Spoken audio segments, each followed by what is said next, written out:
identificando o cristão autêntico. É interessante, queridos, que a pirataria é algo que, infelizmente, é praticado, eu acredito que em todo o nosso país, e é praticado por muitas pessoas. É interessante que, de acordo com a Polícia Federal, cerca de 42% da população brasileira tem pelo menos um item pirateado, falsificado em casa. E é interessante que neste país falsifica-se de tudo, de dinheiro a remédio. E aí você tem noção do quanto a coisa é desastrosa. Mas um fator interessante é que, assim como a pirataria oferece perigo para a sociedade, da mesma forma, o falso cristão, ele causa um prejuízo muito grande para a sociedade, para a comunidade cristã. Sim, João apresentará algumas evidências que caracterizarão o cristão autêntico. E aí ele discorrerá nesta direção. Dentro dessa perspectiva, eu quero sim propor a seguinte ideia, identificando o cristão autêntico. Num primeiro momento, uma vida de obediência. Vá comigo, por favor, para o verso de número 3, que diz assim: Ora, sabemos que o temos conhecido por isto, se guardarmos os seus mandamentos. Sim, meus queridos, muito mais do que simplesmente apresentar uma ideia teórica a respeito do conhecer a Deus, João destacará de uma forma muito clara que este conhecimento deve se dar por meio da prática.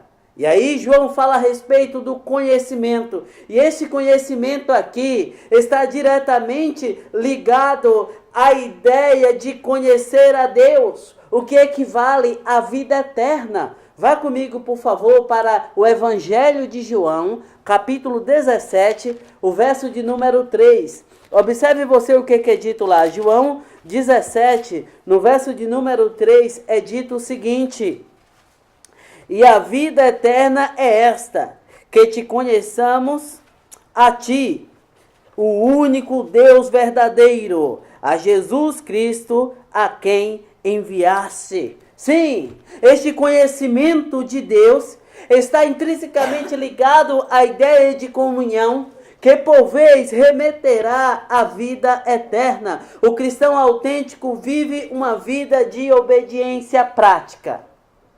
Para mim não importa o quanto você conhece das Escrituras.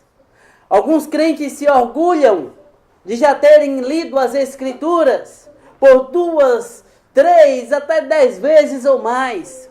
Tá, ótimo que você tem debruçado nas Escrituras. Mas o quanto daquilo que você conhece tem feito de fato diferença na sua vida no cotidiano? É exatamente a respeito disso que a palavra discorre. É exatamente a respeito disso que a palavra nos fala. Ah, meus queridos, meus nobres irmãos, o cristão autêntico deve sim viver a palavra de Deus para evidenciar esta obediência. Ah, meus amados, normalmente a pirataria gospel se vê na incoerência. De que forma? É importante nós nos lembrarmos que, de acordo com Lucas, lá no capítulo 12 de Lucas, será dito que o que Jesus falava com autoridade e impressionava as multidões, porque as multidões percebiam que havia coerência entre aquilo que Cristo ensinava e aquilo que ele fazia. E aí nós devemos lembrar, por exemplo, que Jesus ensinou para os discípulos a importância da humildade. E ele foi lá e lavou os pés dos discípulos. Isso é coerência. O mínimo que se espera do servo de Deus é coerência. Esse negócio de dizer, faça o que eu mando, mas não faça o que eu faço. Isso não cabe para a vida do crente. Isso não cabe para a vida daquele que diz ser um discípulo de Cristo. Ah, meus amados, meus nobres irmãos, é interessante que nos dias de Cristo as pessoas o seguiam por vários motivos. Sim, observe o que é dito lá em João, Evangelho de João, capítulo 6, versos 66 e 67. Evangelho de João, capítulo 6, versos 66 e 67. Será dito o seguinte: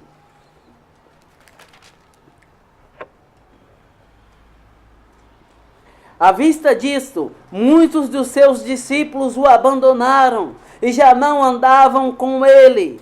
Então perguntou Jesus aos 12: porventura quereis também vós outros retirar-vos? As pessoas estavam ali afluindo em direção a Jesus por vários motivos.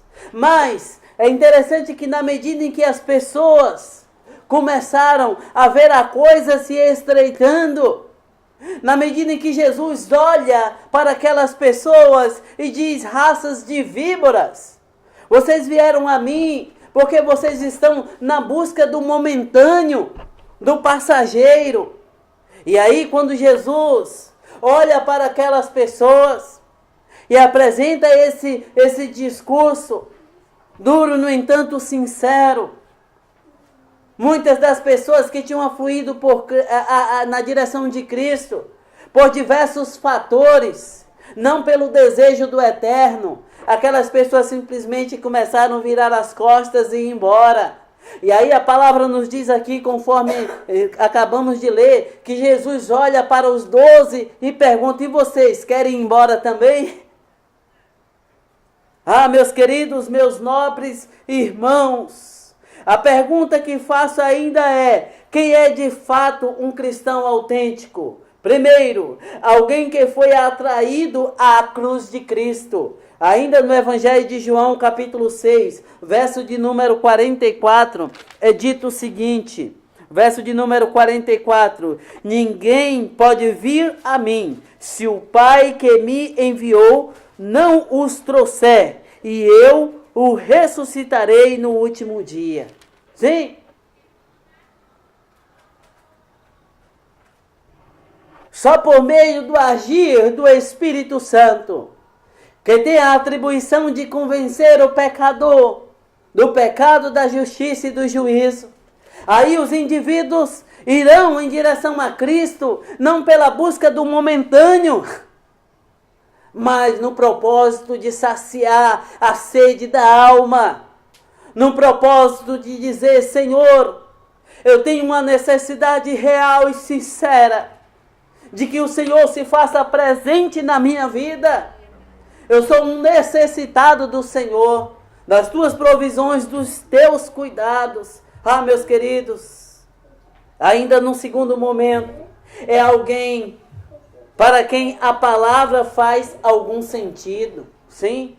Versos de número 68 e 69 aí do Evangelho de João, é dito o seguinte: respondeu-lhe Simão Pedro: Senhor, para quem iremos? Tu tens as palavras da vida eterna, e nós temos crido e conhecido que tu és o Santo de Deus. Olha o conhecimento, mais uma vez aparecendo no texto. Ah, meus queridos, naquele momento onde Jesus pergunta para os discípulos: vocês também querem ir embora? Vocês também vieram a mim por motivações equivocadas? Naquele momento, Pedro, representando o colégio apostólico, diz: Senhor, para onde iremos? O Senhor é a resposta de que nós necessitamos. Ah, meus queridos, fuja da pirataria espiritual. Fuja daquilo que simplesmente parece ser. Não é assim a pirataria? Onde a cor é a mesma do produto original, não é assim? Mas se o indivíduo olha de uma forma de relance, diz E aí, contrariando tudo, onde o original custa 1.000, o indivíduo paga simplesmente 100. E acredita que vai desempenhar a mesma função. Mas não vai. Porque só parece ser. Mas não é. Não é. E logo se mostrará o porquê que é tão barato. O crente precisa olhar para as Escrituras. Não dá para fazer de conta que se serve a Deus. Não dá. Porque, sobretudo, o Senhor é aquele que sonda e conhece os corações. O homem pode se impressionar e pode ser enganado pela aparência. Mas o Senhor não se deixa enganar. Sobretudo porque Ele é onisciente. E Ele sabe do teu coração. Ele sabe da tua sinceridade. Ele sabe da tua disposição de servi-lo com integridade. E é exatamente por isso, meus nobres, meus diletos, que somos desafiados pela palavra a nutrirmos uma vida de obediência. E uma vida de obediência pautada no conhecimento que você tem acerca do Senhor, acerca daquilo que nos está revelado pela sua palavra. Um outro aspecto que nós podemos destacar a respeito do identificar um cristão autêntico diz respeito a um teste de natureza ética e prática. O verso de número 6, lá de 1 João, Epístola de João, nosso texto base, capítulo 2, o verso de número 6, que diz assim, verso 6, aquele que permanece nele, esse deve também andar assim como ele andou. O que você acha de ser um imitador de Cristo? Você já parou para pensar a respeito disso? Você já parou para pensar sobre a importância e a implicação disso na sua vida? Lá em João capítulo 13, o verso de número 15, é dito o seguinte. João capítulo 13, o verso de número 15, diz o seguinte. Observe. Porque eu vos dei o exemplo, para que, como eu vos fiz, façais vós também. Olha só, que desafio, que responsabilidade. Cristo diz, eu vos dei o exemplo. E Cristo não diz que deu o exemplo simplesmente por dar, mas deu o exemplo para que os seus seguidores, para que os seus discípulos mirassem isso como referencial para as suas vidas. Ah, meus queridos, meus nobres irmãos, interessante que tem uma obra intitulada Em seus passos, o que faria Jesus? Isso é muitíssimo interessante, onde somos desafiados, sem dúvida, a mirarmos a Cristo como exemplo, a termos uma vida, a nutrirmos um estilo de vida de modo que glorifique efetivamente ao Senhor.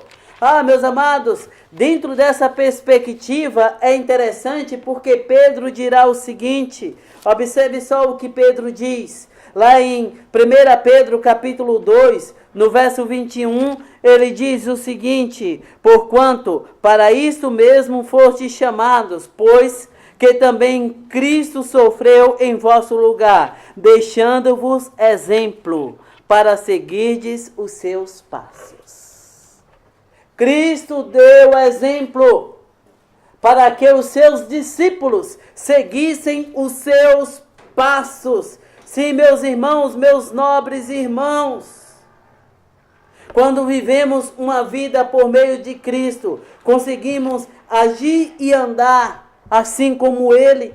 É exatamente isso que nós encontramos. Olha o que o servo de Deus Paulo diz lá em Gálatas capítulo 2, a partir do verso de número 19.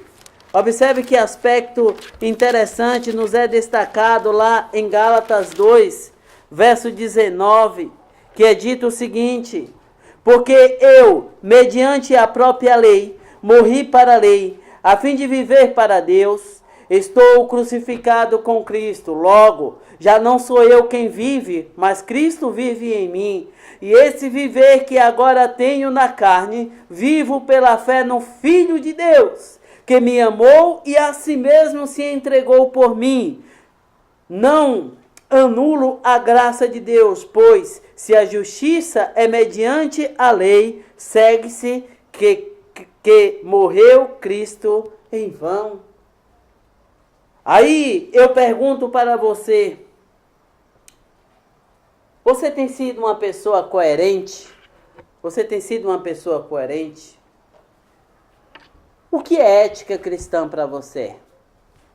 E a outra pergunta que faço para você é: até que ponto essa questão de ética cristã tem tido peso nas suas atitudes, nos seus negócios, na sua relação familiar e com a sociedade, nos meios onde você circula?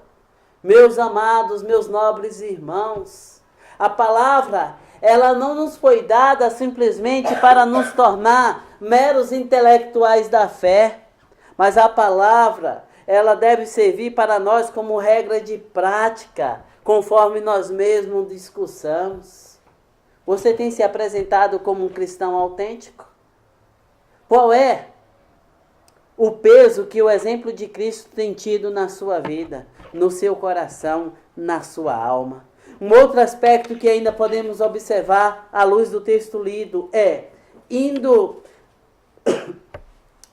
além do amor abstrato. Vá comigo para os versos 7 e 8 aí de 1 João. 1 João 2, versos 7 e 8. Observe.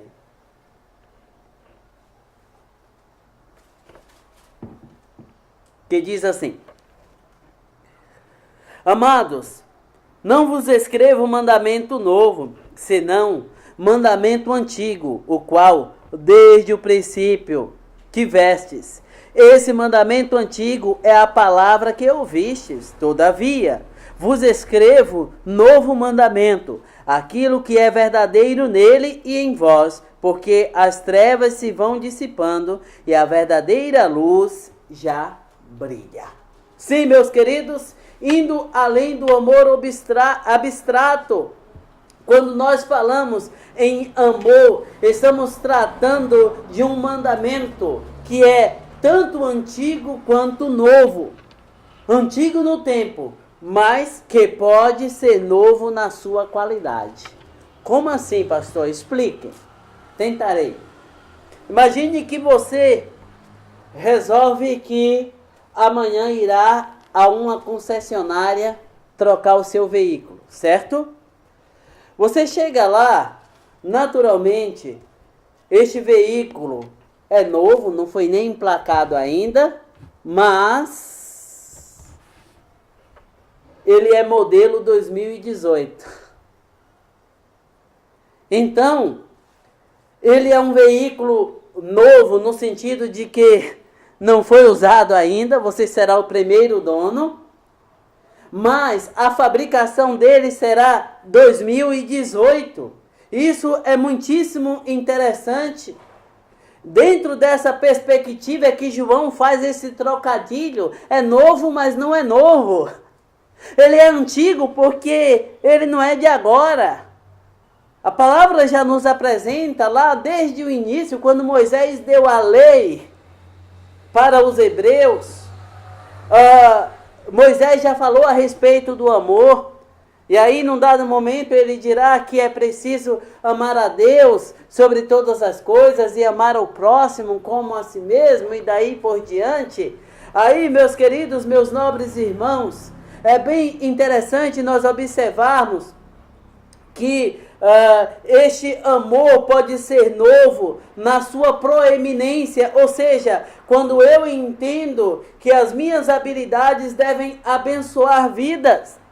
É interessante que lá em 1 Coríntios, capítulo 13, a partir do verso 1, o apóstolo Paulo falará a respeito do amor. E aí ele vai discussando a respeito do amor. E ele diz que, por melhor que sejam as nossas intenções, por melhores que estejam as nossas disposições, se não forem motivadas pelo amor, aí diz Paulo, está tudo perdido. Não vale absolutamente nada. E é por isso que você deve pensar a respeito da importância de experienciar este amor e de viver este amor na medida em que abençoa a vida daqueles que estão à tua volta. Num segundo momento, nós podemos dizer que este amor, ele se revela, ele se destaca no seu referencial. Sim, meus queridos, e quem é este referencial? É Cristo. Olha aqui, Cristo é a expressão maior do amor de Deus para com as nossas vidas. Você já parou para pensar nisso? Num dado momento, João registrará o seguinte, que Deus amou o mundo de tal maneira, que deu o seu Filho unigênito. Cristo é a maior expressão do amor de Deus para com as nossas vidas. De modo, queridos, que mirando a Cristo, que nós somos desafiados a vivermos este amor no nosso cotidiano. Não é simplesmente cantando, Deus te ama e eu te amo. Se tu me amas de todo o coração, me mostre o teu sorriso e aperte a minha mão. Ótimo. Mas você tem a preocupação de ligar ou de mandar uma mensagem durante a semana para perguntar como o seu irmão está? Você é capaz de olhar o rosto contristado de um irmão e perguntar como ele está, se ele precisa de alguma ajuda? É exatamente isso que a palavra nos ensina. Quer ver eu dizer uma coisa aqui para você? Observe. Somos por natureza egoístas e propensos a odiar. Alguém aqui é o contrário disso? Nós temos essa tendência natural que é consequência da nossa velha natureza. Mas, tendo Cristo como nosso referencial, como nosso modelo por excelência, como sendo a expressão maior do amor de Deus para com as nossas vidas, que nós devemos experienciar o amor, demonstrando cuidado e zelo para com o nosso irmão. Não tenho nada contra o cântico que eu citei, mas se ele fica só ali no momento do culto, do que isso vale, irmãos? Do que isso vale?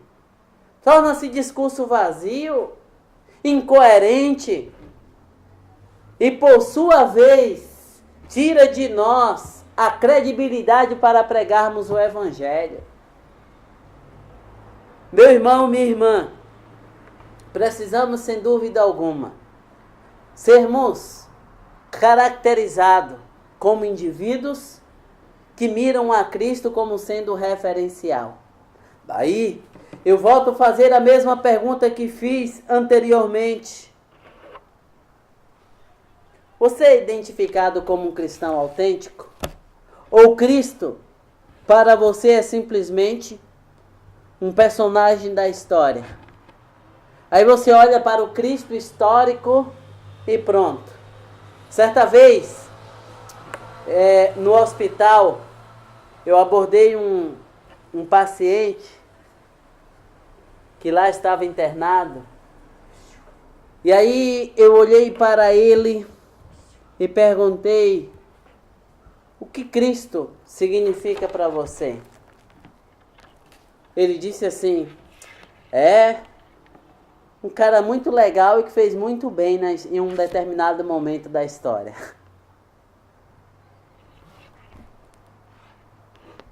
E eu disse: Que tal conversarmos um pouquinho mais e aprofundarmos um pouquinho mais essa ideia?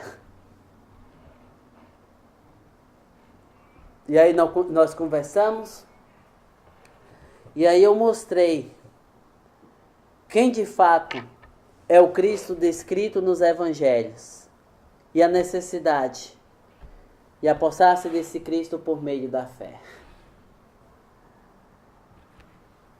Quem Cristo tem significado para a sua vida?